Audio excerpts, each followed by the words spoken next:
District దాటిన తర్వాత మన కర్ణాటక స్టేట్ బీదర్ డిస్ట్రిక్ట్ తగులుతుంది. బీదర్ డిస్ట్రిక్ట్కి నియర్ బైలోనే జస్ట్ ఒక 15 కిలోమీటర్ డిస్టెన్స్లో మనకు 1 ఎకర్ 21 గుంట 1 ఎకర్ 21 గుంట ల్యాండ్ సేల్కి వచ్చింది. ప్యూర్ రెడ్ సాయిల్ ఏరియా కాబట్టి మనకు clear title score direct farmer దగ్గర ఉంది. ఇంకోటి ఏంటంటే ఫెన్సింగ్ గేట్ అంతా వేసి ఉన్నది. ఫుల్ వాటర్ సోర్స్ కలిగిన ఒక బావి కూడా వెల్ కూడా ఉంది. ఈ రకంగా మనకు ఫుల్ వాటర్ సోర్స్ కలిగిన ఒక బావి ఉంది. అర్జెంట్ సేల్కి ఉంది. 20 lakhs per ఎకర్ ఎత్తున్నారు. No negotiable, fix 20 lakhs per acre ఉంది. అర్జెంట్గా ఎవరైనా స్పాట్ రిజిస్ట్రేషన్ చేసుకునే వాళ్ళకు ఆ ప్రైస్ ఇస్తున్నారు. ఇది కొన్ని రోజులు మాత్రమే ఉండగలుగుతుంది. ప్రాపర్టీ మార్కెట్లో పెట్టడం జరుగుతుంది. ఇంకోటి ఏంటంటే near by NH65 Mumbai highway just 7 kilometre డిస్టెన్స్లో ఉంటుంది. మనకి ఇంకోటి ఏంటంటే జైరాబాద్కి అది కూడా 15 కిలోమీటర్ డిస్టెన్స్లో ఉంటుంది. ముంబై హైవేకి 7 కిలోమీటర్ డిస్టెన్స్లో ఉంటుంది.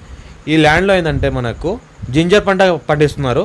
ఇంకోటి మనకు మొక్కజొన్న పండిస్తున్నారు. ఇంకోటి ఏంటంటే మనకు పసుపు పంట పండిస్తున్నారు. All crop suitable. Near by village ఆనుకుని ఉంటుంది. ఫ్యూచర్లో మనకు లివింగ్ పర్పస్ కూడా ఉండాలని కూడా చేసుకోవచ్చు. ఫామ్ హౌస్ లాగా కూడా పనికి వస్తుంది. మనకు నియర్ బై విలేజ్ ఆనుకుని ఉంటుంది. ఈస్ట్ ఫేస్కి మనకు బ్లాక్ టాప్ రోడ్ దారి ఉంటుంది. దారికి ఫస్ట్ బిట్ టైటిల్ క్లియర్గా ఉంది. స్కోర్ బిట్ డైరెక్ట్ ఫార్మర్ దగ్గర ఉంది.